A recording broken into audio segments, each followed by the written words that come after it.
جہاں تک آپ کے سوال کا تعلق ہے کہ قربانی کے لیے کون سے جانور ہے، تو 6 قسم کے جانور ہیں۔ گائے ہے، اس میں بھینس ہے، مینڈا ہے، بکرا ہے۔ یہ سب جانور جو ہے قربان ہو سکتے ہیں۔ اونٹ، ان کی قربانی جائز ہے، چاہے وہ گھر میں پلے ہوں یا باہر سے خریدے گئے ہوں۔ لیکن اس بات کا خیال رکھا جائے کہ جانور فربے ہو، تر و تازہ ہو، بیمار نہ ہو، لنگڑا لولا کانا نہ ہو۔ اور دوسری بات یہ ہے کہ عمر کا بھی خیال رکھا جائے۔ بھیڑ کے معاملے میں یہ کہنا چاہتا ہوں کہ اگر وہ 6 ماہ کا ہے لیکن دکھتا 1 سال کا ہے تو اس کی قربانی جائز ہے۔ باقی ماندہ جانوروں کے بارے میں عمر کا خیال رکھنا لازمی اور ضروری ہے۔ یہاں یہ بات میں عرض کرنا چاہتا ہوں کہ قربانی از خود کرنی چاہیے، اور اگر اس کو خود کیا جائے اپنے ہاتھوں سے یہ بہتر ہے۔ اور تفویض بھی آپ کر سکتے ہیں کسی، یہاں پہ بہت سارے ادارے ہیں جو تفویض کے ذریعے سے قربانی کا اہتمام کرتے ہیں۔ لیکن اس بات کو یقینی بنایا جائے کہ مستند ادارے ہوں، آپ کے ساتھ استحصال نہ کرتے ہوں، اور یہ آپ سے پیسہ لے کے بعد میں قربانی نہ کریں تو اس سے قربانی پہ اثر پڑے گا۔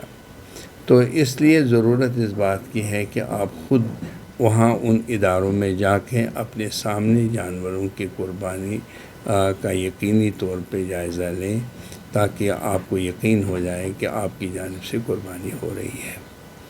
اگر آپ کو یقین ہے کہ یہ ادارے مستند نہ ہوں، نہیں، تو آپ ان کے ذریعے سے قربانی کرنے سے اجتناب کریں۔ اور دوسری اہم بات یہ ہے کہ آپ اکثر بیشتر ہم نے یہ دیکھا ہے، گزشتہ سال میں بھی دیکھا کہ ہم لوگ گلی کوچوں اور شہراؤں پہ جا کے جانوروں کو قربان کرتے ہیں۔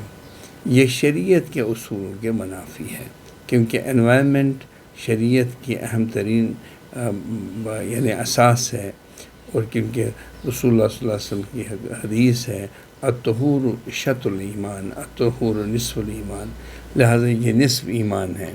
اس بات کا خیال رکھا جائے کہ جب آپ جانور کا انتخاب کریں تو ایسے ایریاز میں جو ڈیزگنیٹڈ ایریاز ہو، جہاں پہ ماحولیات کے خراب ہونے کے خطرات نہ ہوں، وہاں جا کے آپ ان بھیڑ بکریوں کو قربان کریں، اور جو غیر مستعمل چیزیں ہیں ان کو زمین کے اندر دفن کریں، تاکہ یہ جانوروں کے لیے غذا نہ بن جائے۔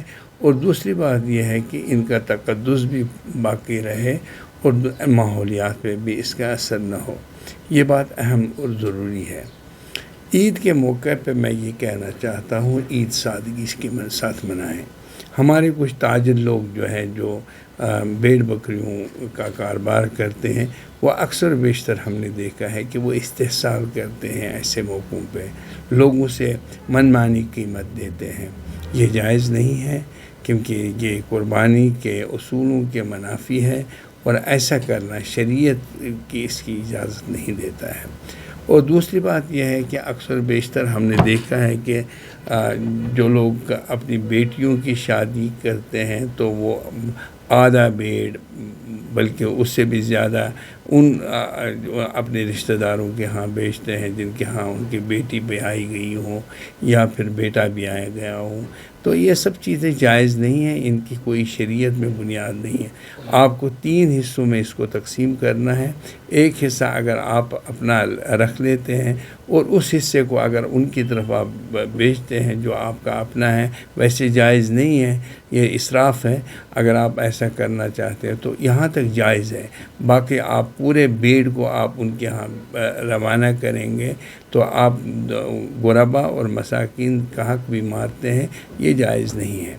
اور تیسری اہم ترین بات جو میں اس حوالے سے کہنا چاہتا ہوں وہ ہے اتحاد ملت کے حوالے سے. ہمارے ائمہ حضرات جو ہیں اب ان ایام کے دور، عید کے دور پہ مختلف مساجد میں جا کے تقریریں تو کرتے ہیں، خطبہ دیتے ہیں، لیکن اپنی وعظ و تبلیغ کے دوران وہ دوسرے مسالک کے لوگوں کی تذلیل کرتے ہیں. مہربانی کر کے ایسا کرنا شرعی طور ناجائز ہے. آپ سے یہ کہہ دیا کہ چاہے وہ کھالیں ہوں، اجڑی ہوں، یا سر وغیرہ ہوں، پیر ہوں، سر ہوں، تو ان کو آپ اگر آپ کے استعمال میں وہ آنے والی چیزیں نہیں ہیں تو آپ ان کو دفن کر لیجئے. جانور کو ایک ڈیزگنیٹڈ ایریا پہ لے جائیے، وہاں دفن کر لیجئے. میں نے آپ سے بار بار یہی کہا کہ طہارت اور پاکی اسلام کا اہم ترین جز ہے، لہذا اس میں کوئی کمپرومائز نہیں ہو سکتا ہے. دوسری بات یہاں پہ یہ عرض کرنا چاہتا ہوں، اکثر ہم نے دیکھا کہ لوگ جانوروں کو لے کے دریاؤں، ندی نالوں، دریاؤں کے کناروں پہ لے جاتے ہیں، وہاں ذبح کرتے ہیں. خون پانی میں مل جاتا ہے اور اس میں جو گندگی برآمد ہوتی ہے وہ بھی یعنی نجس چیزیں جو ہوتی ہیں، نجاست جو اس میں برآمد ہوتا ہے وہ بھی پانی میں مل جاتا ہے.